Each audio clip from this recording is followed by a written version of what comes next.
That's it. Hi, Amanda. Welcome. Thank you. Thank you. That's the girl on the screen is the writer of the short and the star of the short, and I directed it. Yeah. Yeah, great. Yeah, so tell us a little bit about that short trailer. What's that film is about? Sure. So it's called First Kill, and it is about two girls who commit their first murder, and all of the things that go wrong. So they commit their first murder, and then all of these things go wrong for them. But they wind up getting away with it anyway, and then there is a twist at the end that I won't tell you. Oh, lovely, lovely. Thank you so much. So, yeah, how are you, Amanda? I'm good. I'm really good. It's so nice to see you. We spend so much time on Clubhouse. It's nice to, like, you know, see your face and stuff. I know. Happy hour together. Happy hour. That time. Yeah. So, I usually introduce my guest about about their biography. And now, let's see. I'm gonna read a very short biography for you. Let's see. Amanda Moresco is a WGA writer who spent 15 years studying Aristotle. I don't know how to say that. Aristotle? Yeah. Aristotle. Yeah. Say it again. Say it again. Aristotle. Aristotle and Joseph Campbell as a writer for Bobby Moresco's Moresco Productions, NBC's The Black Donnellys, and WGN's crime thriller 100 Code. As a director, she is helmed 3 award-winning short films, numerous stage plays, and is currently a member of the Actors Studio, Playwright, and Directors Workshop in New York City. Welcome, Amanda. Thank you. I'm happy to be here. Thank you so much. So can you please tell our viewers what is WGA? Sure. So WGA is the Writers Guild of America. I am a member of the WGA East, which is on the East Coast, and then there's WGA West on the West Coast. So depending on where you live, and it's the union, it's the Writers Union. I see. So now, who is Bobby Moresco? Is this your relative? It is my father. He is my father. Yeah. So tell me about it. So you are a writer and you're coming from a film background, or film writing background. Tell us a little bit. Sure. So yeah, I always wrote poetry. I always wrote in journals. I was always a writer. I actually was going to get into sports journalism based on a comment my teacher made, because I was a sports fanatic. And every time I wrote in my journals as an assignment, I would write replays of the New York Ranger hockey games in my journal. I could get into sports. So I was going to go to school for that. And then my dad, we grew up in New York. We grew up in Hell's Kitchen. My dad left and went to LA to try to work in television, and he got successful. And so while I was at San Francisco State studying film and theater, he sold a show and asked me if I wanted to leave school to go work with him in the actual film world instead of studying about the film world in San Francisco, where I was probably doing not as much studying as I should have been doing, and a little bit more partying than I should have been doing in San Francisco. I can't imagine you party. I'm old now, Ching. I'm old now. Like 20 years ago, you don't even know. But so I left college and I went to work for him on a TV show as his assistant. And actually, it's a really interesting story because the show that we thought we sold didn't go, and it's a big story about how we were in New York casting, and the lead actor had a conflict and had to drop out, and CBS dropped the show and said, well, without the lead actor, we can't do it. We had the crew hired, we had everybody. So I was like 20, 22, like, 21, right? And I was like, oh my gosh, we're gonna make a TV show, thinking I'm cool. And like 36 hours later, I was on a plane home with no job. So Oh no! it was the best thing that ever happened to me, because I got it right away, right out the gate. I went, oh, that's what this business is like. Okay. So yes. And so then I actually I started working as his writer's assistant out of his own production company, and then I left and did a lot of PA work, which I'm so glad that I did that. PA, I was a production assistant on set and in production offices, and I was an accounting PA actually on the Sopranos pilot, which I like to say because that's cool. So I read the pilot before anybody saw it. Yeah, and so I did a lot of PA work just to get to know the business and all of that, and then I went back and I stayed in my father's office and really learned everything about the business through his career. He wound up winning an Academy Award for co-writing the movie Crash and co-producing the movie $1 Million Baby. So Wow. yeah, and those are the two biggest films. But we also did a television show called Black Donnelly, which I'm super proud of, which was autobiographical and really considered a really great show at the time, and it got it was one of those shows that was 1 year before its time, because it was before streaming. So it would have been a perfect show for streaming, and it got caught up in television politics, etc. But most people who watch the show love the show, and there's still like this cult following of the show, the Black Donnellys. So that was a great experience for me, and I learned everything. I learned about film and television production, everything. Yeah, and so what happened for me that was lucky is from my father winning the Oscar, he would get approached countless times from people trying to get movies made and have him come aboard as director or producer. And so I would read, I was the script, I was in his office, so I'm reading all the scripts coming across my desk. Also, if you say yes, it will go on. Yes, that's right. Right. But that also gave me the opportunity to read screenplays. I mean, tons of screenplays, and see which one, why did this one work? Why does this one not work? So in doing that, I learned a lot. And also in doing that, when a good script or a good idea would come across the desk, we'd say, well, let's get interested in this. And then inevitably someone would say, well, we don't have the budget to hire an Academy Award winning writer. And then they'd say, but we'll hire Amanda if you'll come aboard as executive producer. So I got to write a whole bunch of movies and stuff. I have a lot of I have a good amount of IMDb credits, all from that experience of the nepotism. Just come right out and say it. I'm not trying to hide it, right? Shame on you.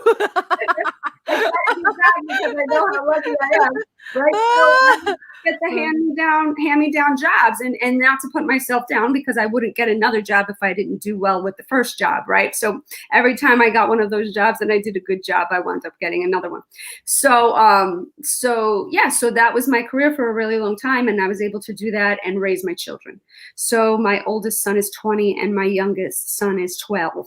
And now it's like, okay, well, I'm ready to sort of focus on my own writing without him as an executive producer, or outside of that umbrella, and really finding my own voice in what the stories that I want to tell. And so that is my huge history that I talked way too long about. But here, lovely. I love to hear that. Yeah, it's wonderful. I had no idea you're coming from a family of a filmmaking. And so, yeah, I met you on Clubhouse in Darian's room, right? Mm-hmm. Darian Danju has a 1 minute film school on Clubhouse. Yeah. For those of you who do not know what is Clubhouse, can you describe what is a Clubhouse? Clubhouse is a major problem. We are addicted to Clubhouse. Clubhouse is a problem. Tread lightly, beware. No, Clubhouse is an app. It is a, I always joke around and say, for those of us who remember what the party line is, party line was when you used to dial into a group phone number and chat with your friends online on one big party line. That's what it is. Someone had this genius idea in this age of certainly COVID, when nobody can get together, but yet nobody wants to get on camera. Right?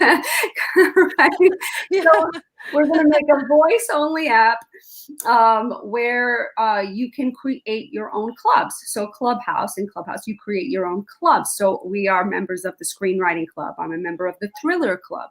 I'm a member of Ching's Club, your club, the iPhone Video Production Club, and Darian Dunshew's club. So once you get on there and you find all the clubs that you like and you join those clubs, you'll get notified when those clubs have rooms. So you join these little rooms in the Clubhouse. And once you join a club, you can start your own room. So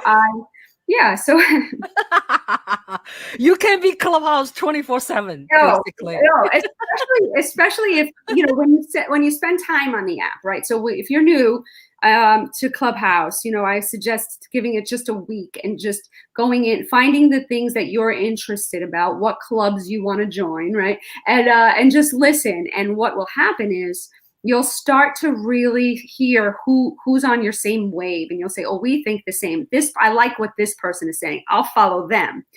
I don't really jive with what they're saying, so I'm going to stay out of that room because that's not the room for me. Once about a week in, you'll start really cultivating, curating this wonderful group of people who speak and think like you. You're all on the same wave. You've chosen to follow them because you have the same interests and think about the entertainment business in the same way, or whatever your interest is in the same way.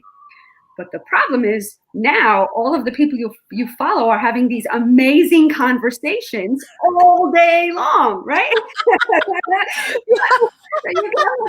this person's talking about? Like our friend Cam he started the psychology of horror, and I'm like, I want to get in there, but I know, you want to get into all of the different rooms, but there's no time in the day, So you have to really be really hard with your schedule and say, this is the time that I can spend on Clubhouse only. But it's tough. Yeah. You have to be disciplined, right? Yeah, you sure do. My goodness. Yeah.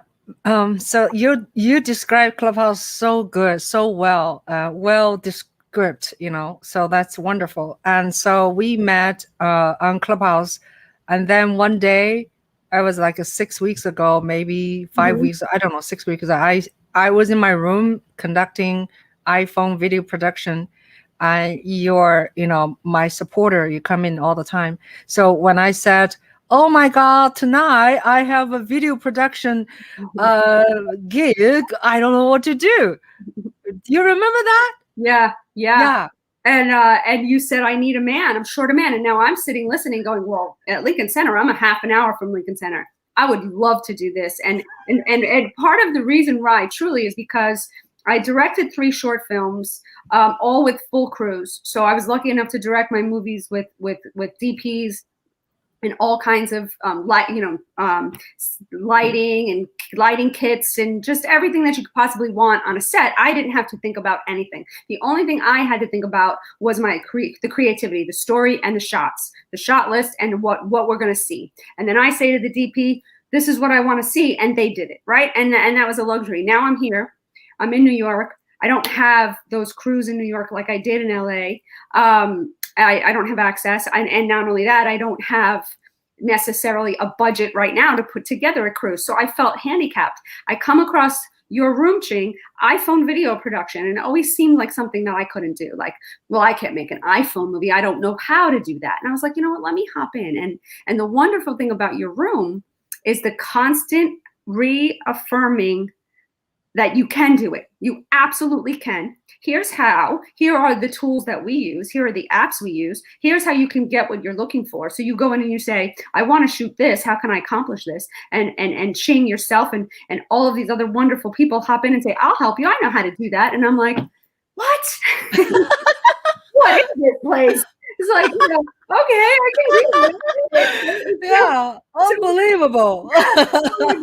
So when you said you needed a cameraman, you needed another crew member, I was like, this is perfect. I'll go get a feel for what your equipment looks like and how you set it up and what has to be done. So for me, it was a no-brainer. But I have to tell you the funny story. So my husband gets a little bit annoyed with Clubhouse as it is. He's like, you are on Clubhouse all the time. And I'm like, well, now you know how I feel during hockey season, and game and whatever. Yeah. So he says to me, I'm on Clubhouse and I come downstairs. I said, listen, I'm not going to be here for dinner. I'm going to Lincoln Center because I'm going to help Ching. He said, wait a second. Who is Ching? And I said, she's from Clubhouse. He goes, stop it. You're going to go meet strangers. That you just met on the internet. Stop. He's like, no, really listen to yourself. I was like, you don't understand Clubhouse. You don't understand. We talk all the time. I know them. He's like, you don't know them. But of course it was fine. Of course I knew it would be fine. But to say it out loud and have someone else hear it, it was crazy. But it turned out to be wonderful. So thank you for having me. No, thank you so much for helping me. And in the end, the production, it's not turned out to be that great. And, my camera did not work that well, iPhone 12. And you were operating on iPhone 11, actually, is better. So you never know, right? And your angle is worked very well. I do want to say, I do want to really get this down, because in filmmaking they say you have to plan for the mistakes, you have to plan for the worst. There's always going to be chaos, you got to plan for it. But that said, you had said, okay, we're going to film an orchestra, all right, and we get there, and next thing you know, they're like, well, here comes the singer. And we were like, singer? I didn't know there was a singer. So you were like that. So in comes the singer, and he's like, these cameras are too close. He said, he was wonderful, but he said, I don't perform to the camera. I perform to the audience. I need to be able to interact with the audience. And we're like, okay, I'll just move my camera back. And he was like, further. And you were like, how, is this good? He was like, further. I know. It was like, actually, I respect what he said. It was a little too close. But also, when it gets so far away without an operator on that camera, actually was a problem. Because then there was a narrator on the left side of stage.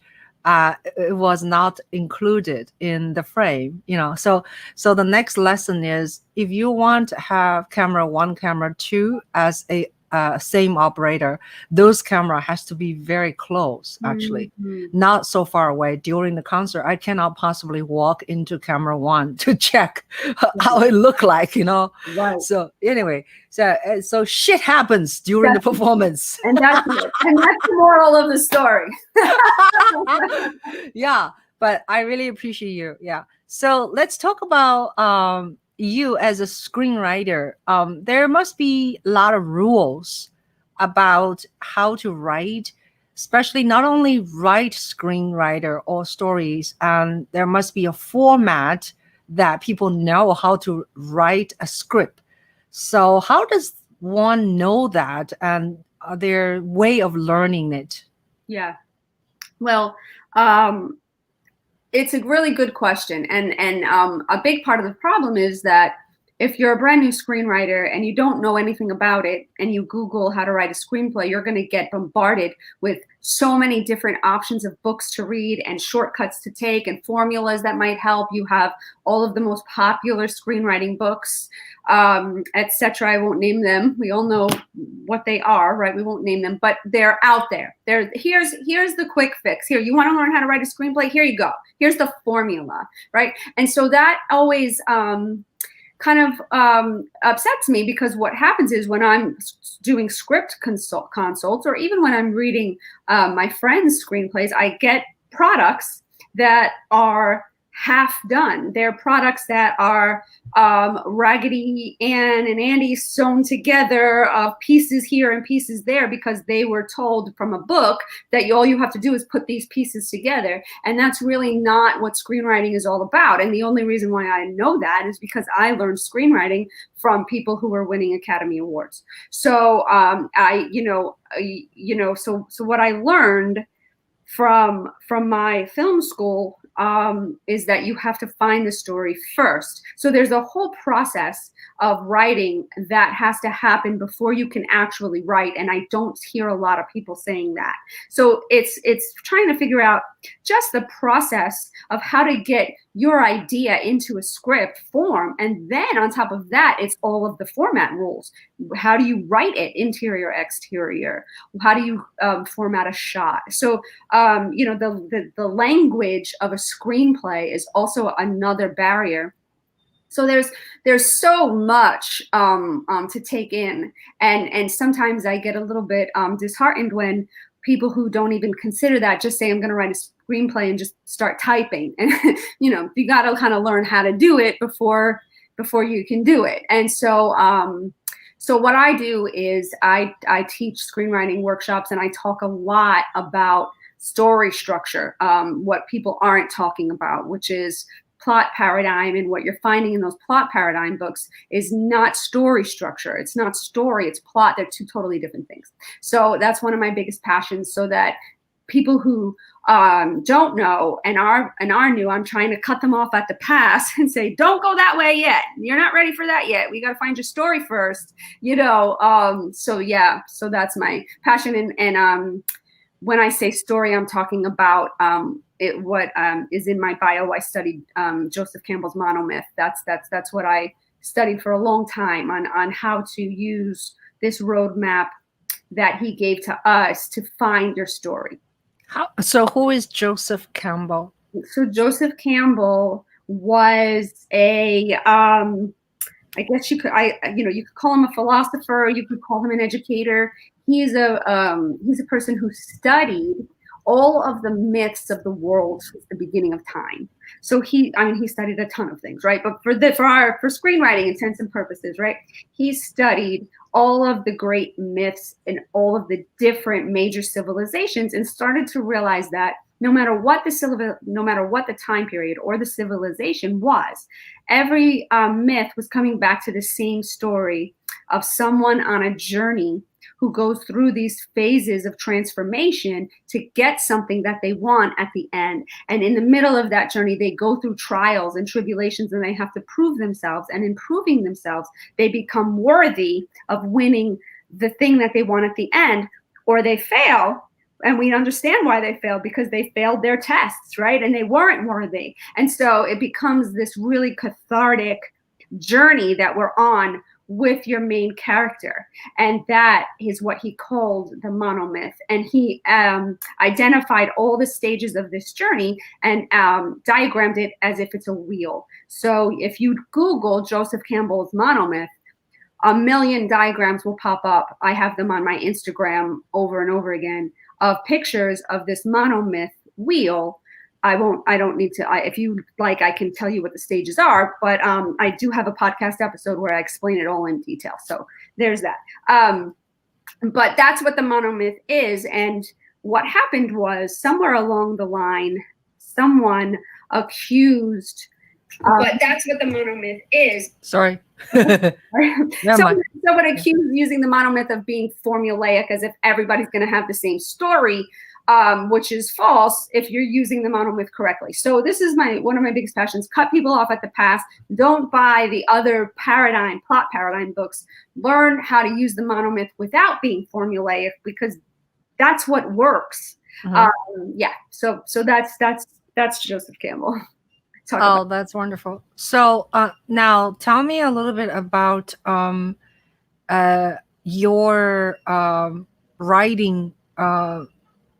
writing website and writing. You teach people how to write, and So I've done script consults for a long time, right? So from everything I learned working in my dad's office, I learned about script writing. So I've done consults for a long time. Like I said, over and over, I'd get these scripts that were just would fall apart in the middle. They'd have a good beginning, a decent ending, right? But the middle was trash. The middle just fell right through the roof, right through the floor.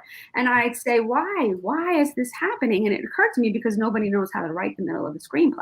They're just writing whatever they can write to get to the end. And it occurred to me that nobody's talking about story structure, and so there was a need for this. So beyond consulting, certainly, during the pandemic, you start going, well, what can I do? I got nothing to do, So I started realizing there was a real need for people to hear in a different way why story structure, and using the monomyth. And Aristotle's Poetics comes in when you're starting the plotting phase, which is a different phase. And these steps, there's a certain number of steps that you can take. And the way that I learned this was because every time we sat down to write a screenplay or a TV show, whatever it was, we went through these steps over and over and over. And this process continues to yield good screenplays. Really good screenplays and good pilots. That's right, exactly. So you see a lot of screenwriting workshops, but you don't see story structure workshops. At least I haven't. So if you Google how to write a screenplay, tons of screenwriting workshops. But how can you write a screenplay if you really understand the story that you're telling? So what I focus on is 8 weeks of finding your story. And so the writing by structure process is you find the idea, you use the monomyth to find the story, the emotional literal questions, and a point of view, uniform point of view. And then after you've done that, then we plot it on cards. So if you can see, this is what most professional writers' rooms do. That says Act 1. And then every scene in your movie, you put it on another card, right? And so until you can do that with every scene in your movie, you're not ready to write. And what happens is writers don't want to do that because it's incredibly difficult. Writers just want to write because we're writers.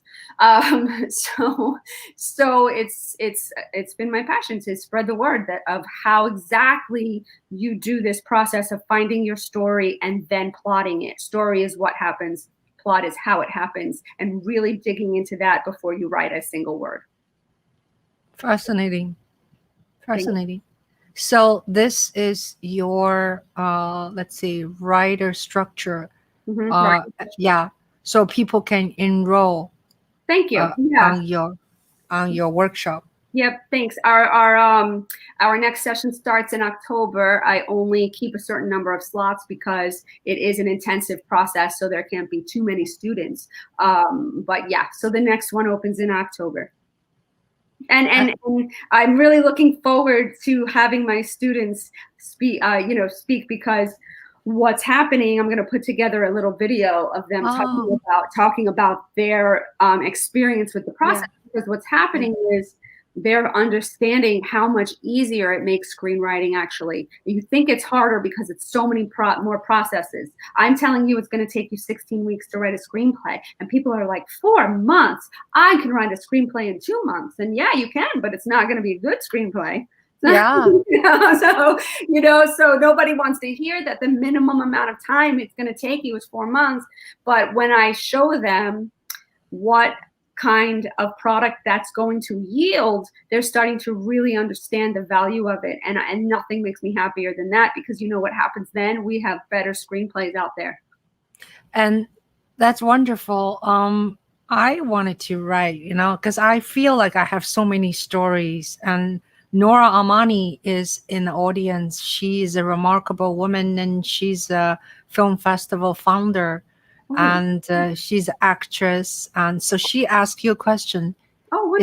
Is the structure, can you see it there? Is the structure of the short story film different from the feature story film? And if so, how? It's a great question. So I actually did a short story class right before my screenwriting workshop, and it's a really great question because a short story really needs to have its own beginning, middle, and end. So you wouldn't necessarily go through as much of a rigorous process as you would for a feature because it's condensed, right? And when you say short film, I'm assuming you're talking about in the 10 to 15 minute range, right? Because when you're submitting to film festivals, you really want to keep it under 15 minutes because just practically film festivals like to take shorter running time so that they can schedule more films. If you have a 20-minute film that's taking up a 20-minute slot, if that's taking up 2 slots of films, that they could put another slot in. So they really want them short so they can get as many films in one block as possible. So it's really just even a logistics thing. So when you think of it in terms of that, what can make a story satisfying in a 10-minute bite? And the answer is a beginning, middle, and an end. And so when I say that, and please, I could talk about this for a really long time. So, Stop! No, talk, please. So one of the things that I talk about on my podcast, I broke down Aristotle's Poetics. So Joseph Campbell, we learn about story, and story is what happens. But Aristotle taught us how to plot, and plot is how your story happens, right? How you arrange your incidents or events or beats, we call them these days, right? How do you arrange the beats of your story, right? And so what he talks about in Poetics, and I explain this in much more detail on the podcast if you want to check it out, that a beginning, a middle, and an end is also not arbitrary. You have to figure out what your action is. So your story is an action. So when you think about your story being an action, meaning like, what is the journey your characters on? What do they want, right? What do they want? And do they get it? So the beginning, so what's the thing they want, right? What's the big event? Do they get it or not? Work backwards. Where does that want start? Where does that event start? Start your story there, right? Then do they get it or not is the event, right? And then the denouement, the unraveling at the end, is what takes place whether they get it or not.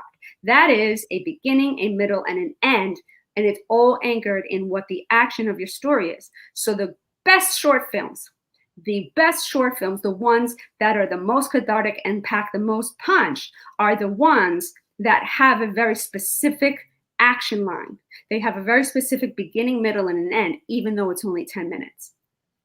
So the difference is that you're not doing it on as grand of a scale, right? But you still have to focus on the beginning, the middle, and the end. And then there's a bunch of other details that you can get into. So it's basically all the same steps as a feature on a smaller scale. I hope that's helpful. Yeah, very much. Now, I was wondering, I'm thinking of when you talk about writing, a lot of time it's just like writing a music composition. But music doesn't have a lot of time. Instrumental music doesn't have words in it. So it's just whoever you, as a listener, audience, you interpret the way you want to, and everyone interpret differently. So it's a slightly different way of creativity process. And then certain music does not necessarily have a beginning or even have an end, like it's hanging in there. So how do you work or film? Does any film is like abstract, does not necessarily have an ending, it just make you think? Sure. How do you treat those works? I get this question a lot, and listen, there are those who are going to say that the reason why they don't want to learn story structure is because it is pigeonholing them, and they want to tell a more broad and abstract story, and they don't want to be pigeonholed down. There's this quote that went around from Greta Gerwig that said, story structure is very male-brained, and I just don't know what to think about that. I guess I'm male-brained. I don't know. But when you want to talk about abstract, right? So an abstract story, in order for an abstract story to still be satisfying, right?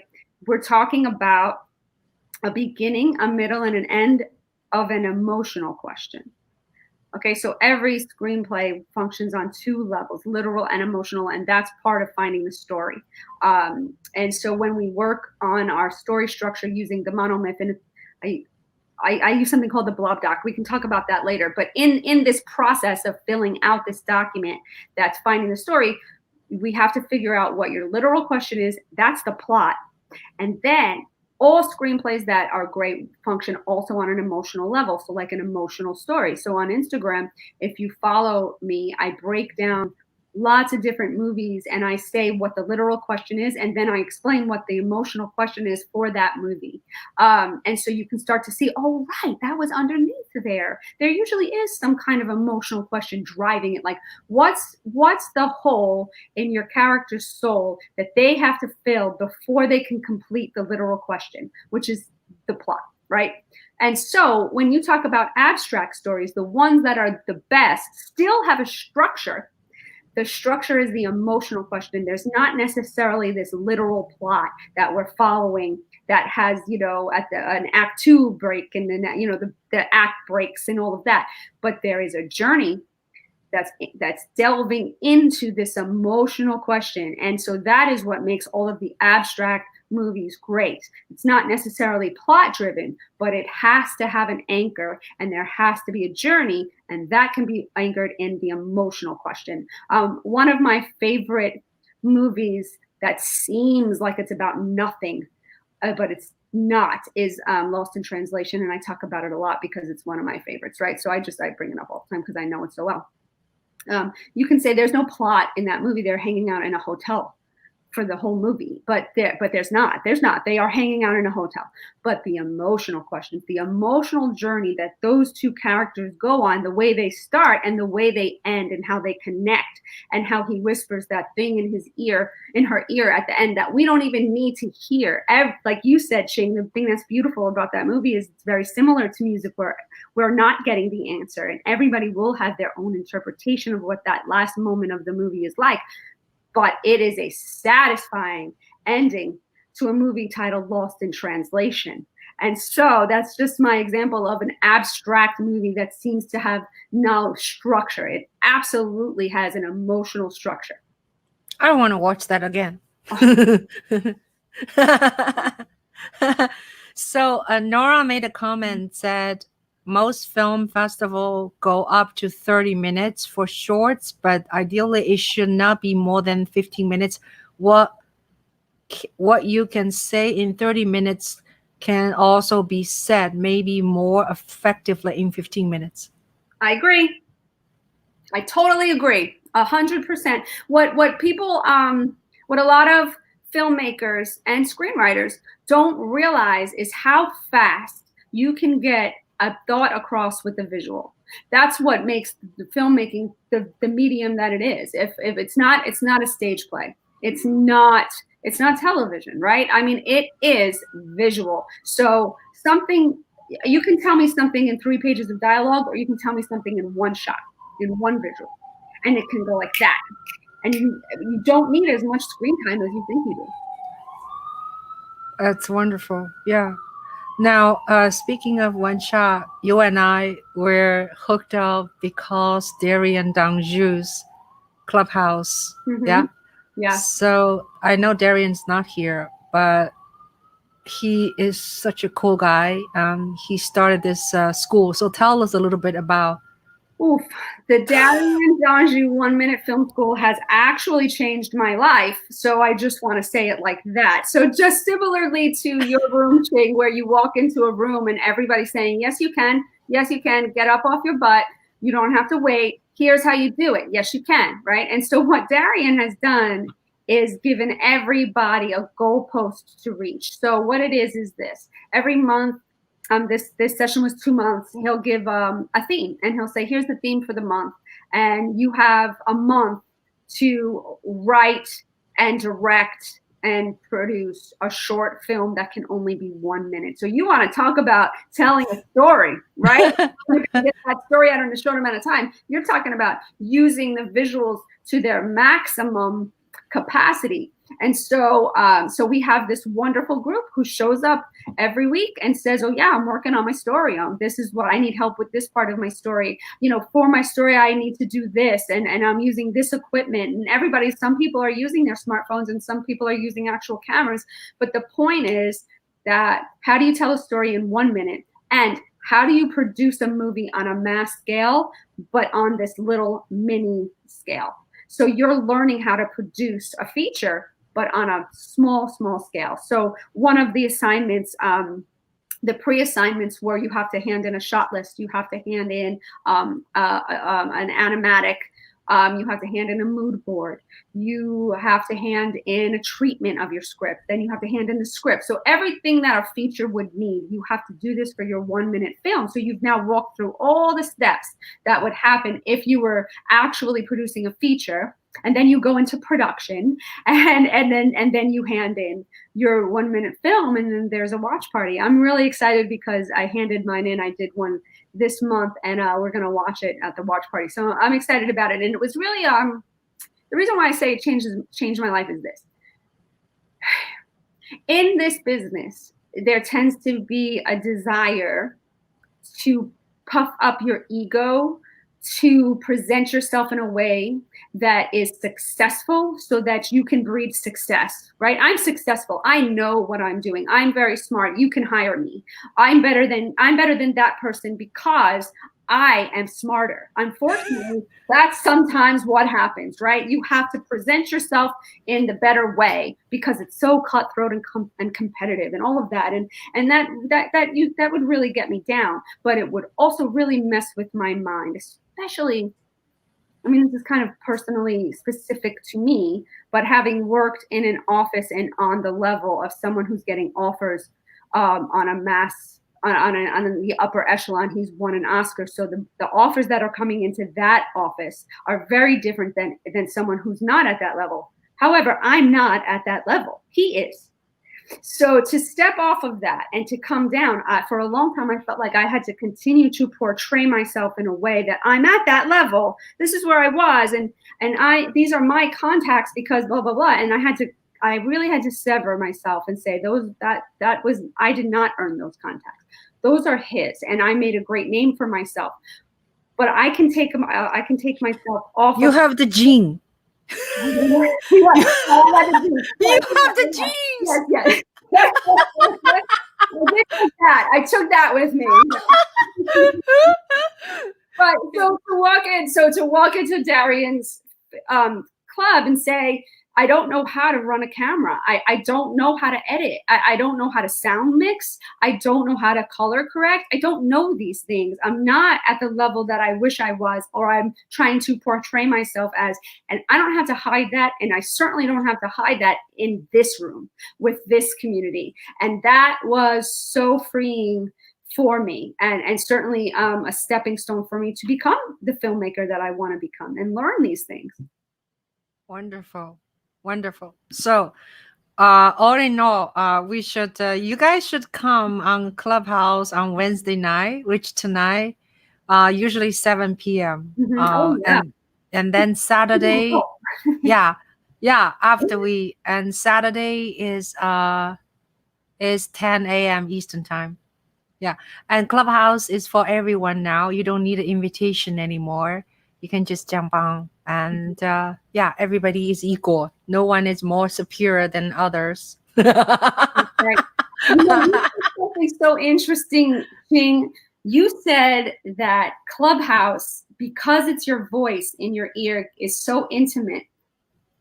And in a way, it really is. Like, you don't have to put on anything because no one can see you. It's just your voice. So there's no strutting, there's no peacocking, right? No, there's none of that. It wouldn't work, right? Right. Me and you and our voices and talking as humans. And you don't have to have a fucking, very important bag, hanging in your shoulder. No, none of that. You can be just naked and talking with no clothes on. All that matter is your word. of course, that doesn't mean there's no fakers there, right? That doesn't mean people are not faking it or wrong message or some trolls out there. But still, I think in general, you can hear the sincerity of what people try to say. Yep. And like I said earlier, you'll know right away when you walk into a room where it's a lot of showboating and egos and trying to prove worth, and trying to prove status. You within a minute, you know it. And you say, oh, that room's not for me. That's a networking room, right? That's a networking room. It's not about the work. I want to be in rooms that are just about the work, and you will find those rooms. And that's why I've been lucky enough to find those rooms. Right. Well, Clubhouse should give us a trophy. We should send this clip to Clubhouse, the headquarters. So anyway, so now tell me a little bit about Nora. Hi, Nora. Tell me a little bit about your current, your next or your current project, or you have multiple projects going on. I do. I have two projects that I'm super excited about. The first project is a movie about a Vietnam vet who at 62 years old realizes that he's still afraid of the woods. In the jungles of Vietnam, he cannot go in a tree covered area. And it seems like a small thing, but what he realizes is that his whole life isn't whole. And his whole life is unhappy because he has this part of him that's not healed. And so at 62 years old, he decided to hike the Appalachian Trail. Wow. It's a true story. The book is amazing. And then at the end of the trail, he realizes, I won't spoil the ending of the movie, but he realizes that his journey is not complete with the trail. And he's got to go back to Vietnam if he really wants to heal. And so, and he did a short film documentary documenting the trip he made back to Vietnam with his son. Awesome. So you can watch that documentary short, and he wrote the book. And so this is one of the projects that came across my dad's desk. And at that time, there was really no time for them to get involved. He felt like he couldn't get involved at all. So on the side, I said, listen, he can't do it. He can't be involved, but I'm interested. And so him and I started talking, and we did it without his company. So it's really the first film of mine that I've done without any input from his office, from him or anyone, from him, so I'm very proud of it for that, but I'm also very proud of it for the way that I worked very closely with the author of the book and made sure that his story was on the page and that it honored PTSD and that experience. And then I also am a huge component for mental health. I know that you told me about your room and things that you do for it. And I'm not as open. I struggle with mental health. And so it's a huge passion of mine. So what I did was when I wrote the trail, I made sure that everybody on the trail was also on the trail to heal from their own trauma. And so it really becomes a PTSD story as opposed to just a veteran story, even though it is really about his journey as a vet. And anyway, I talked too long about that, but that's just such a beautiful project, and it's a finalist for Screencraft. So 1,200 applicants applied for the Screencraft True Story competition, and made it to be a finalist. Whoa! Thank you. Yeah. Congratulations. Thank you. Bravo. And so that was great. And then that's that. And then on the total opposite end of that is my other passion project, which is a pilot that I wrote, a half-hour pilot. It's a half-hour crime drama with all female leads. So it's about the women bootleggers during Prohibition. So it's a television show that takes place in the Roaring 20s, and all of the women criminals in the time of Prohibition, policemen were not allowed to touch women. It was inappropriate, impure for a man to put his hands on a woman, right? So the police officers literally were not allowed to frisk women. So women became the smugglers. This is true. This is fact, and Wow. nobody knows this, right? So my great grandmother was a bathtub bootlegger, and I've always been fascinated by that, and I've always wanted to tell that story. So when I came across a book called Whiskey Women about the history of women saving whiskey, Prohibition was one chapter, and I ran with it, and I wrote a half-hour pilot about all of the women criminals, and then the first, the assistant attorney general at the time during Prohibition was also a woman. Totally factual. So it's about the women criminals and the woman attorney general who's taking them down. So it's like Sex and the City meets Boardwalk Empire. Oh, that's wonderful. Yeah, That's wonderful. that. So yeah, by the way, do you know Darian's room will happen 7 today? I do not know. Do you know? I will look for any. Can you check?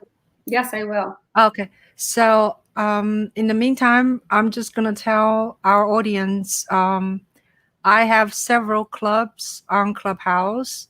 One is every Friday at 12 noon. We have a iPhone video production Clubhouse. We talk about everything about, from pre-production to shooting to equipment to editing to post-production to distribution. Yeah, so please join us if you want to. And then let's see, this Friday it's going to be 25th episodes, 25 weeks we're doing that. Yeah. And then I also have another room is Monday morning 9 a.m. Eastern time. All I'm talking about is Eastern time, about depression, talking depression. So I would sit there, just listen to people come in, talk about depression. I'm not a doctor, but I just listen and share my knowledge or my experience of, of this illness. So, yes. Yes, and it is an illness. Yes, it is. Yeah. Do we have a meeting today at 7? It doesn't look like it. It's not scheduled. Okay. But if it pops up, I'll let you know. Sometimes they, in general, the room is 7. Yeah. Yeah. So yeah. Anyway, do you have anything else you want to share on screen? Chat? No. I have. I do a Friday morning Q&A on Clubhouse where I get on Friday morning. You have a question about screenwriting, about your story, anything, I'm available. Just pop in and I'm there to answer any questions you have. Friday mornings, 9 o'clock Eastern Standard. And then I do another, I joined Ching for her iPhone video production on Fridays. And then also on Fridays at 2:30, I alternate. I have 2 bi-weekly rooms. My thriller room is where we take one director and break down his films. We're currently on Christopher Nolan, so we're taking all of the films of Christopher Nolan week by week, dissecting them and talking about them, and it's always a great conversation. And we're doing Batman Begins this Friday, 2:30. And then I have in my screenwriting room where we do Film Fight Club, where last week we did the best films of 2009 and who deserved to win the Oscar. Did The Hurt Locker deserve to win? And it's always a lively conversation just for people who love movies. It's not about learning. It's we do a lot of learning, so it's just about letting loose and just loving movies and why we love them and talking about our love for film and TV.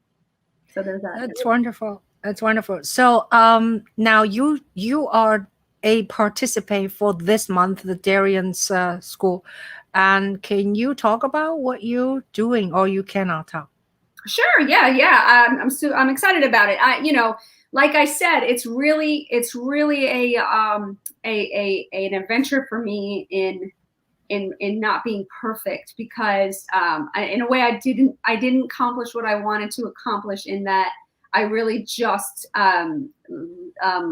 lent myself to what I already knew, which was storytelling and cutting and visuals, right? But I really wish that I would have done a better job with the sound check, with the sound mix and all of that, right? The sound's a mess, the color's a mess.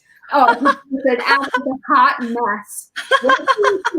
It is a hot mess of sound mixing and color correcting, but I tried, right? But I'm proud of the story, and I'm proud of the story that I was able to tell in 1 minute. So the theme was love with the question mark, right? So when you say to me love with a question mark, what is love? What does it mean? It's something that I've had to learn, and that I always try to, impart, is that you can't love anybody till you love yourself, right? I mean, this is just a general notion that's said all the time that you don't really accept. And so I really wanted to show that somehow. And I was thinking about, okay, well, art saves people, right? Art saves lives, right? Writing saves lives. And so I really wanted to say someone who was saved by their own art, who had their heart broken, but when they realize that it's the art that brings them joy, that's their love, right? They don't have to worry about a broken heart so much. And so, but then I started thinking, well, how do you get that on paper? And then my sister is a baker. She's actually a talent manager, but on the side, she runs an online bakery, and she's an incredible baker. Her desserts are just to die for, and they're always beautiful. And so I help her a lot with her bakery. And so I thought about a baker and her journey in baking. And I thought about, okay, what if she has this boyfriend and it's his birthday and she's baking him a cake, but then he doesn't come home. He doesn't come for the cake, and now she baked this whole cake for nothing, and then she's going to throw it away. But then she decides to eat it herself, and when she eats it and sees how delicious it is, and she realizes what a good baker she is for not coming for the cake, and then she rips his photo up, and she's happy all on her own. So that's what the script was her realization that her true love was her own baking talent and her own cake as a symbol of that. And so that's what the script was. And then I had all of these very big ideas on how I was going to do that. And, I didn't accomplish exactly what I wanted, but I was able to get the story down. So I'm proud of telling that whole story very quickly in 1 minute with no dialogue. Did you shoot yourself? Yep. I did. Great. I shot it. You know what, Ching? I shot it. I had like the tripod, but I wound up doing it all handheld. And I was thinking of you saying that you have to be steady. You cannot have a shaky camera. And in some places it's definitely shaky, but I just couldn't figure out how to get all the shots I wanted with the tripod, right? So all of it is handheld. But it's not as shaky as you would think, though you do see it in some places. And there's a lot of cutting. So it's very, very, very quick cuts. And so in some places it's very shaky, like very similar to the, not as similar, but the very first short film. By the way, I have to tell you, the first time I went into your room 3 months ago, I think 3 months ago, whenever it was, I went into the room and you were talking about, yes, you can film with an iPhone. And I was like, can you really? And you said you were showing us your Yang Gang Diary footage, right?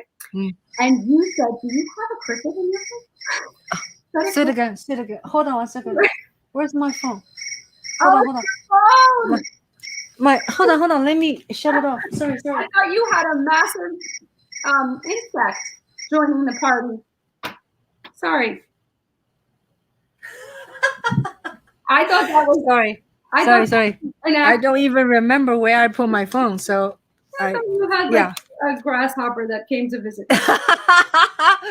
So tell me. So you said 3 months ago. Yeah. I come into your room, first day 1. Yeah. And you're talking about you show the footage of your Yang Gang Diary, and we all watch it together. And I'm like, oh my gosh, you did this on you did this on an iPhone? What? I was like, no, you didn't. And I was like, what did you use? What lenses? What did you edit on? I'm like, this can't be real. And you very nicely told me everything. And then you said, I challenge everybody in this room to make a short film by next week. Just go out and shoot it. And I was like, I'm going to do it. And so that was my first film that I made with my iPhone. It also is a hot mess, but I did it. And that's the one I tagged you on Instagram. That's great. It's great. Yeah. So yeah. So with this one, I didn't use any. I have the moment lens for the photo. We were talking about the moment lenses, and I do have an anamorphic, but I didn't use it because I didn't feel confident. Like I didn't take any chances. I just leaned on what I knew. So for that, yeah, you know. yeah. I don't think it's that important at the beginning or even at the middle and at the end to use all the gadgets, because deep down it's a storytelling. And also one needs to, like I told the iPhone video group people lately, said you just need to practice. You need to practice and practice, right? So I actually told you I shot this thing with my iPhone. I won prizes. Yeah. It is a little misleading because I have been using conventional video camera for more than 20 years. Right. So I have been shooting for a long time, just because I find iPhone is smaller and easy to carry. So I use iPhone. But I did my share of practicing on shooting, Yeah. So for all the people out there, doesn't matter what equipment you have. You just have to keep improve your craft and learn how to shoot, learn the shots, and then iPhone is just a extension of equipment that make us, we can be spy of some kind, right? With a big camera, you cannot shoot stuff you want to. Exactly. Yeah, and the beginning of my film is I shot in a mailbox. I put the iPhone inside the mailbox. Yeah. You cannot put a huge camera in the mailbox. So Ching, two things. When you see, I took your idea and I put my camera in the garbage can. So when she comes with the cake to throw it out, the camera's in the garbage, like you put yours in the mailbox. Oh, okay, I know what I'm doing. cool. And I did Cool. that. Yeah, that's wonderful. Mailbox shot. That's wonderful. Wonderful. So, yeah, I look forward to seeing your work. Isn't it today is the deadline or what? It was Sunday. Sunday was okay. the deadline, and then I think we're going to watch it Sunday. You know what else too is I knew I didn't want to mess with sound because I didn't have live mics or anything, and I didn't want to hear dialogue that wasn't clear. And so I knew very similar to my short film, there's no sound. It's all laid in later. So I knew that I wasn't going to do dialogue, and that I was going to have to use classical music, because you don't have to have the rights for classical music, right? For a lot of them, you don't have to have the rights. So then I started thinking a lot about what piece I was going to use. And so I did Flight of the Bumblebee. Oh, She's dude. So you'll see it. So we'll see. Yeah. All right. Yeah. As long as the classical music is 75 years old after the publish, and you're fine. Right. Yeah. Wow. That's wonderful. So, it's 7:00. Shall we do our thank you so much? And so hopefully people remember our Clubhouse dates. Maybe I'll write it down yours in your bio. Okay. I will. Right. Yeah. Okay. You write it to me, then I add it on. Okay. And please follow Amanda on her Instagram. What else? Do you do Twitter? You don't do Twitter? I had to get off of Twitter because like the way that I am a Clubhouse addict, I was an absolute Twitter lunatic. Really? No, it's bad. It actually was I'd like to know if I'm not the only one. It was a problem. Like I could not get off of it. Like it was, again, just like I curated in Clubhouse, in my mind, the best people, I curated a timeline, a feed in Twitter that was so phenomenal that I was getting the best news, the best jokes, the best entertainment stuff, everything, like, and every second something new was happening in the world. So like, for instance, when breaking news was happening, you don't turn on the TV anymore. Where do you go? You go right to Twitter. And all of a sudden, every 2 minutes, something new was happening in the world. And I was like, oh my God. It was all day until finally I realized, wow, this is a problem, and I'm not really doing well with this. So I get off of this. But I have ADHD, so I'm diagnosed with ADHD. Oh my God.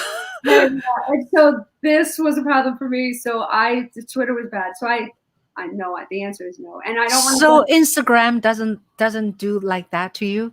Instagram?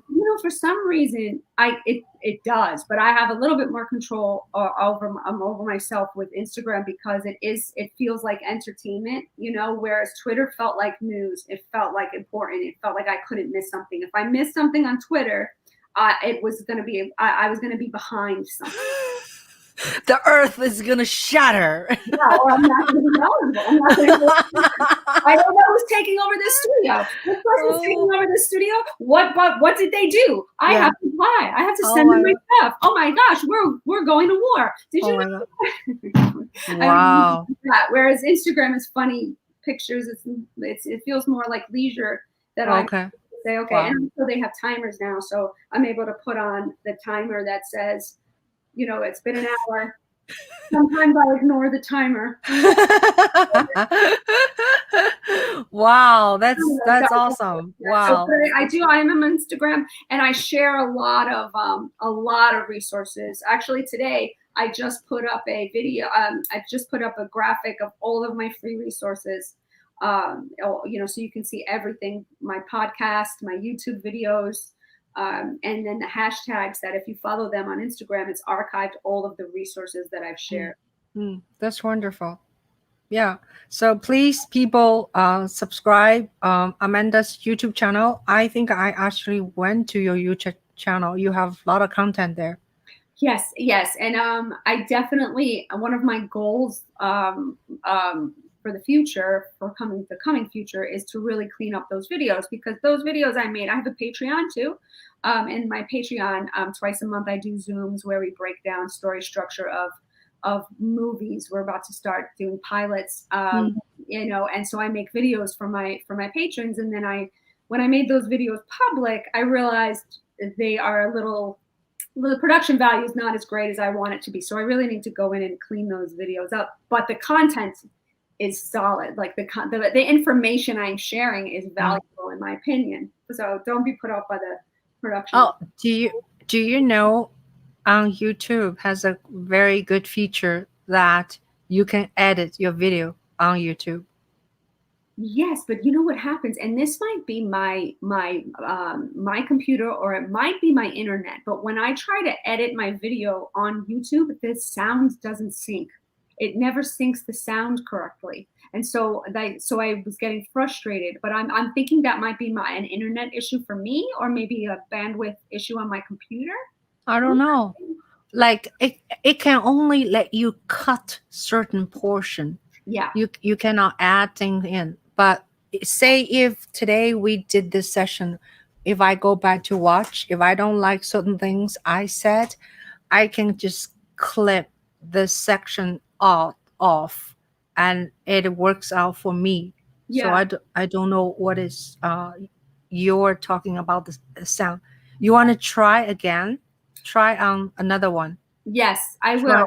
And I will. And it might be that my internet wasn't fast enough for it to save itself correctly, but I definitely will try again. But for the most part, I do what you do, which is iMovie.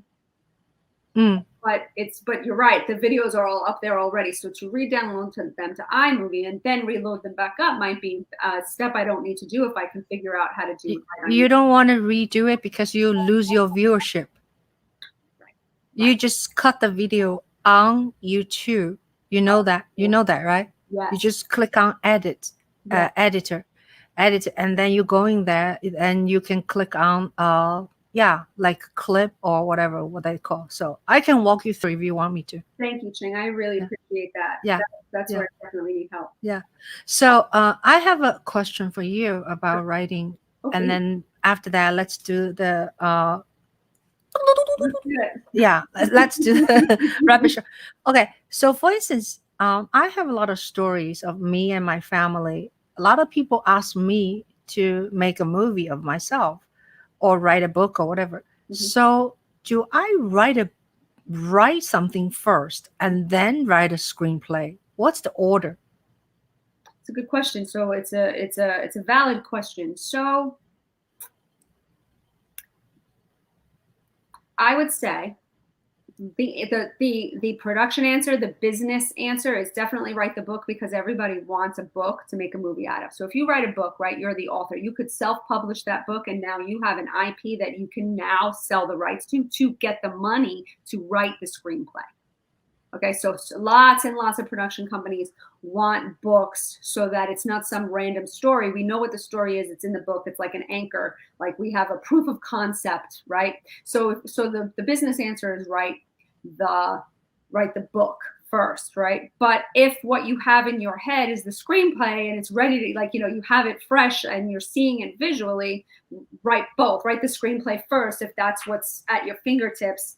Whatever's going to be fastest for you. If you can write the screenplay faster, do the screenplay first and then write the book, because then you'll just have the screenplay. For instance, one of the girls in my workshop, a screenwriter, she had never written a screenplay before. She had only done short fiction. So this was her first screenwriting adventure. And she comes in with this incredible historical fiction story. I'm like blown away. And I told her, she has to write the novel. As soon as we're done writing the screenplay, she has to immediately write the novel. But I didn't tell her to stop writing the screenplay and go write the novel. You know what I mean? That it didn't. At that point, it doesn't really matter. Whatever you can do first, do first. But the book is going to be the launching off point that's going to make it easier for you to sell an idea. So yeah. Interesting.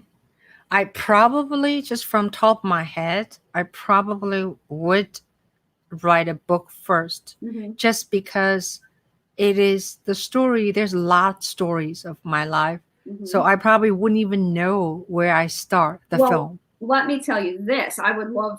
Listen, I am a huge adaptation fan. As you know, I just told you both of my projects are adaptations of books. Mostly all of the movies I've done are adaptations of books. It's a huge passion of mine. And so when you're going to take a giant piece of a life, someone's life story, what you need to do, very similar to what I talked about with the short film, is find the spine of the story. So I got to think of the way that Aristotle says it in his book, but he says aesthetic is enjoyed mostly in small bites. I'm paraphrasing. That's not what he said back in Greece back then, but paraphrasing. A story is absorbed in small bites best. Okay, and so the way that he explains it is, if you try to show me the picture of the earth, I'm not going to be able to see what you want me to see. But if you can show me a small little portion of the earth that shows me the humanity of the earth, I will get the picture of the whole world. So the reason why I say that is because if you try to tell your whole life story, the story might get lost. But if you figure out, this is what I want to say about my life. This is the most important event that happened to me. And everything in my life led up to this event. And after this event happened, my whole life was different because of this event. If you can find that thing, now you know how to write your story, because you know that you're leading to this event. So it will help anchor you to say, what details of my life are important? All of the details that have to do with that event. What is the thing that shaped my life, right? Here it is. Okay, now you can figure out, well, do I need to tell the story about when I was 5 years old in school? Or do I need to tell the story about the family dinner that I had when I was 12? That was such a good thing. Does that need to be in the story? Is it affected by this event? Did it cause the event to happen? Is it in the trajectory of this thing that you're really writing about? And that will help you sift out what to include and what not to include. And now your book has a spine to it. It has a beginning, a middle, and an end. And we're able to ingest it in one bite, but still see your whole world. If that's helpful. Fantastic. Yes, definitely. Definitely. Thank you. Thank you so much. Okay. All right. Okay, so rapid fire. Okay, rapid fire. If you have a chance to have dinner with 3 persons, either they're dead or alive, who are these 3 people? Okay. Sofia Coppola, David Fincher, and I don't know. And Amelia Earhart. I don't know them. I know Sophia. Sofia Coppola, and then David Fincher is my favorite, one of my favorite directors. I'm obsessed with. That would be a great conversation. And I like Amelia Earhart because I like women who did crazy things. Yeah, I like crazy women. Yeah. I like to write about crazy women. Crazy. Yeah. Thank you. How about if you were not a screenwriter, what other profession you might become? I'd probably, I'd like to say sports journalist, but I'd probably be a teacher. I like to teach. I'm naturally a teacher. So if I was not a screenwriter, I would definitely be teaching English somewhere. Wonderful. What is your advice to your 20-year-old? Oh. Does he listen to you? What is my advice to my 20-year-old? Oh man. That's too deep. Well, you know, I think listen, my true advice to, you know, let's just say it, my true advice is this, is to find the thing you want to do and do it. And I know that sounds simple, but you know, he's trying to figure out which way to go in his life. And I said to him, you know, I'm not asking you to be someone you're not. I'm not asking you to get a desk job. If you want to go, you know, open you want to go be a hydroponic pot farmer, I don't care. Just go be a hydroponic pot farmer. You don't know how to do it. Just get a business plan. Let's get it going. If that's what you want, then do that. But just pick something and do it. You know, you just got to pick something and do it. And I feel like he's very lost, which I, you know, in a way, it's like these kids who graduated high school during the pandemic are lost. Yeah, unfortunately, right.